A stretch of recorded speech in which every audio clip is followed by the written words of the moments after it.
আমরা আহলে হাদিসরা যে ব্যক্তি নাভির নিচে হাত বাঁধে, যে ব্যক্তি রাফুল আদাইন করে না, তাকে অপছন্দ করি ঠিকই, কিন্তু একটা দল যখন সেকুলার পার্টি করে আর ওই সেকুলার পার্টির যখন নেতা হয়, তো ওই সেকুলার পার্টির নেতাকে কোন লজ্জায় গর্বের সাথে বলেন যে সে আহলে হাদিস? তওবা করা উচিত। একটা সেকুলার পার্টির নেতা কিভাবে আহলে হাদিস হতে পারে? আজকে আহলে হাদিসদের হীনম্মন্য মনোভাবের সবচেয়ে বড় প্রমাণ হচ্ছে কোথায় কোন ছাত্র নেতা কোথায় কে আন্দোলন করলো, তারা সেকুলার, তারা লালনবাদ, অথচ আহলে হাদিস আলেম গর্ব করে বলে যে তারা উমুক আহলে হাদিসের উমুক। নাউজুবিল্লাহি মিন যালিক। আহলে হাদিসদের এই হীনম্মন্য মনোভাব থেকে বেরিয়ে আসতে হবে। একজন আহলে হাদিস রিকশা চালক একজন সেকুলার দলের নেতার চেয়ে হাজার গুণ ভালো।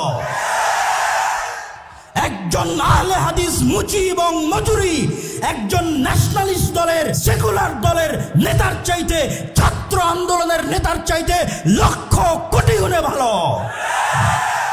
অথচ আহলে হাদিস আলেমের সন্তান যখন প্রধান উপদেষ্টার দরবারে গিয়ে নিজেকে আহলে হাদিস দাবি করে, তখন কেন গায়ে জ্বলে? আমি কি নিজেকে আহলে হাদিস দাবি করতে পারি না? আহলে হাদিস কি ব্রাহ্মণ্যবাদ যে নির্দিষ্ট একটা গোত্র নির্দিষ্ট একটা দলের জন্য সীমাবদ্ধ থাকবে?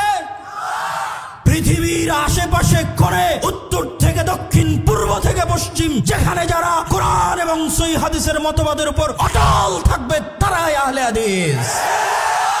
আব্দুর রাজ্জাক বিন ইউসুফ কোনদিন বাংলার মাটিতে শিরক এবং বিদআতের সাথে আপোষ করেনি।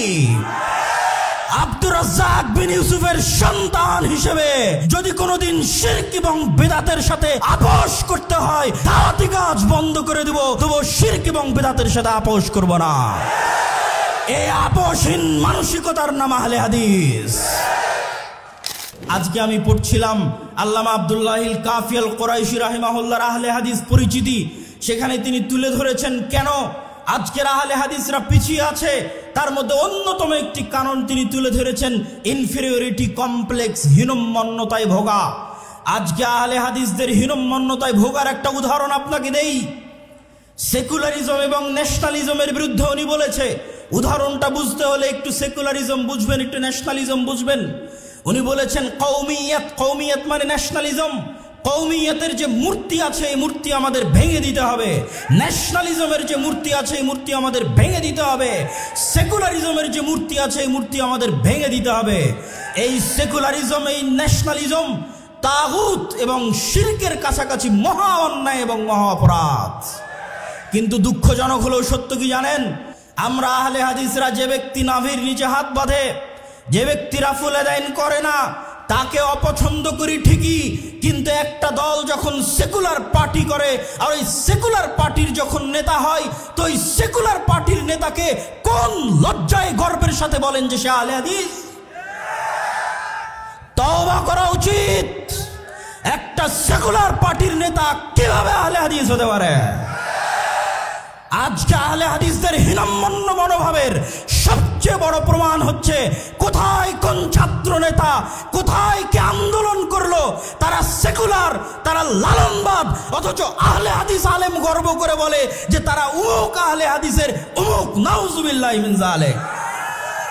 আহলে হাদিসদের এই হীনম্মন্য মনোভাব থেকে বেরিয়ে আসতে হবে।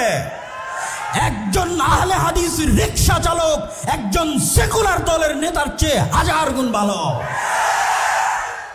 একজন আহলে হাদিস মুচি এবং মজুরি একজন ন্যাশনালিস্ট দলের সেকুলার দলের নেতার চাইতে, ছাত্র আন্দোলনের নেতার চাইতে লক্ষ কোটি গুণে ভালো।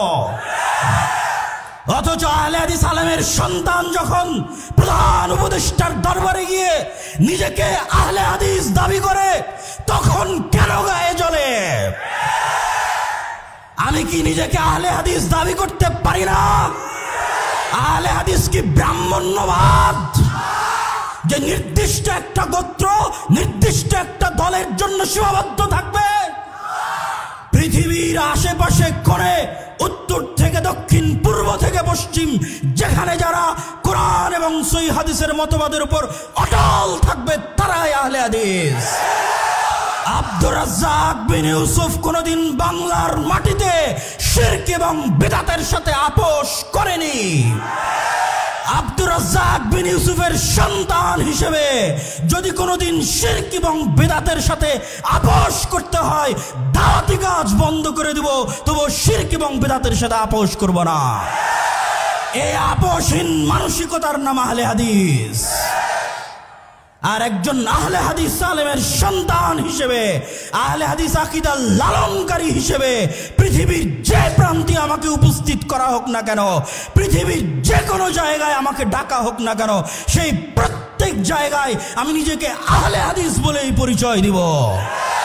আর গর্বের সাথে বলতে চাই যে একটা সেকুলার পার্টির নেতার চাইতে, লালন মতবাদে বিশ্বাসী নেতার চাইতে একজন আহলে হাদিস রিকশা চালক, একজন আহলে হাদিস দিন মজুর, যার আকীদা সালাফি, যার বিশ্বাস সঠিক, সে বেশি ভালো, বেশি কল্যাণকর আল্লাহ সুবহানাহু ওয়া তাআলার নিকটে।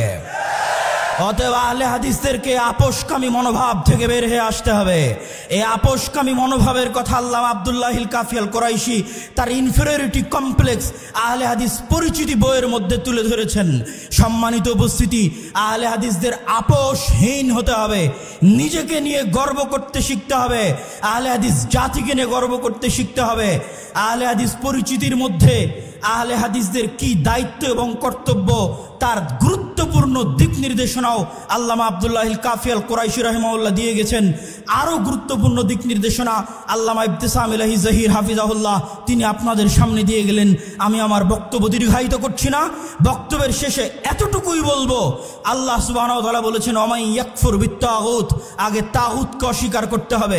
ইব্রাহিম আলাইহিস সালাতু ওয়াস সালাম বলেছেন যে ইন্না বুরাউ মিনকুম, তোমরা যেই সমস্ত শিরকের ইবাদত করো ওই সমস্ত শিরক থেকে আমি ইব্রাহিম মুক্ত।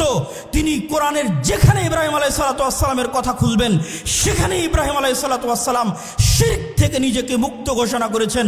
আহলে হাদিসদের যদি ঈমান পরিপূর্ণ করতে হয় তাহলে আগে এই সেকুলারিজমকে, আগে এই ন্যাশনালিজমকে এবং এই ধরনের যত মতবাদ তন্ত্র মন্ত্র আছে এই সমস্ত তাগুতি মতবাদকে অস্বীকার করতে হবে প্রকাশ্যে। যেই দিন প্রকাশ্যে অস্বীকার করতে পারবে সেই দিন ঈমান পরিপূর্ণ হবে, তাওহীদ পরিপূর্ণ হবে। আর ইসলাম আমাকে এবং আপনাকে নিয়ে বিজয়ী হতে হবে, এই জন্য ইসলাম নয়, ইসলাম নিজেই বিজয়ী হতে পারে। আপনি সাথ দিবেন কিনা সেটা আপনার ব্যাপার। সম্মানিত উপস্থিতি, আমি আমার সংক্ষিপ্ত বুঝ অনুযায়ী যেটি বুঝেছি যে আমরা যদি ইসলামকে রাষ্ট্র ক্ষমতায় প্রতিষ্ঠিত করতে চাই তাহলে আমাদের রাষ্ট্র ক্ষমতায় প্রতিষ্ঠিত হওয়ার যোগ্য হতে হবে, যা আমার প্রত্যেক বহু বক্তব্যে আপনাদের সামনে তুলে ধরেছি। ন্যায়পরায়ণতা, ন্যায়ের আন্দোলন করতে হবে নিজের জায়গায়, নিজের পরিবারে, নিজের সমাজে, প্রত্যেক ক্ষেত্রে ন্যায়ের আন্দোলন করতে হবে। এই ন্যায়ের আন্দোলন যেই দিন করবেন, নিজে ন্যায়পরায়ণ হবেন, আল্লাহ সুবহানাহু ওয়া তাআলা দয়া করলে আপনাকে অবশ্যই তিনি রাষ্ট্র ক্ষমতায় প্রতিষ্ঠিত করবেন। তবে আগে ন্যায়পরায়ণ হয়ে রাষ্ট্র ক্ষমতায় যাওয়ার যোগ্য হতে হবে। আল্লাহ সুবহানাহু ওয়া তাআলা আহলে হাদিসদেরকে সেই তৌফিক দান করুক, আল্লাহুম্মা আমিন। এবং আহলে হাদিসদেরকে কেউ যেন ক্ষমতার লোভ দেখিয়ে তাদের ঈমান, আকীদা এবং আদর্শ নিয়ে ছিনিমিনি না খেলতে পারে। আহলে হাদিসরা ভেড় বকরি নয়, গরু ছাগল নয়, যে যার ইচ্ছা মতো আহলে হাদিসদের ঈমান, আকীদা এবং আদর্শ নিয়ে ছিনিমিনি খেলবে। তাদের নিজস্ব আকীদা আছে, আদর্শ আছে, ইতিহাস আছে। এই ইতিহাস, আদর্শ এবং আকীদার আলোকে আল্লাহ সুবহানাহু ওয়া তাআলা আমাদের সামনের পথ চলাকে সুগম করুন, আল্লাহুম্মা আমিন। এই বলে আমি আমার সংক্ষিপ্ত বক্তব্য আজকে এখানেই শেষ করছি। ওয়া আখিরু দাওয়ানা আনিল হামদুলিল্লাহি রাব্বিল আলামিন। আসসালামু আলাইকুম ওয়া রাহমাতুল্লাহি ওয়া বারাকাতুহু।